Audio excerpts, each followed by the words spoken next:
You're listening to the Daily Sales Tips podcast, and I'm your host, Scott Ingram. Today's tip comes from Quina Feldstein.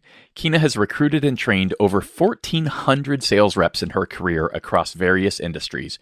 Her teams were top 5 in the country out of hundreds. She was number 1 in productivity per rep in the nation, generated millions in revenue and President's Club every year.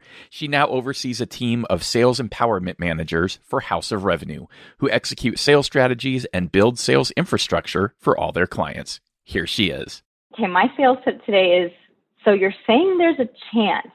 I want to encourage you all to really pay attention to the prospect's word choice, because oftentimes the words they choose to use illuminates potential opportunity there, or an opportunity to push further. Maybe it's an opportunity to close. So the words that I want to point out that you want to pay attention to in the sales process are the words that end in ly. Usually, typically, normally, and probably. So those 4 words, and many of you probably remember growing up and hearing your mom say, well, probably, and you knew that there was an opportunity to get dessert after dinner because she said probably. So when a prospect says the words usually, for example, let's say the prospects, we don't usually accept new bids from vendors that are not on our approved vendor list. The word usually implies that there is an opportunity there that isn't necessarily a straight no. So when a prospect says we don't usually, my question back is, okay, cool. So what other options are there? Or what are the other options? When a prospect says, typically we use the software that corporate recommends that we use. Oh, okay, what about the software that corporate doesn't recommend? Or if a prospect says the word normally, normally we make these decisions based on the lowest price, or normally we go to corporate to make those kinds of decisions. My response would be, oh, got it, okay. And what about the times you choose a vendor based on value? Or what about the times you choose a vendor just on a local level versus, through corporate?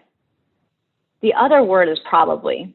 Hey, we'll probably wait for a better time to review your proposal since this isn't a priority.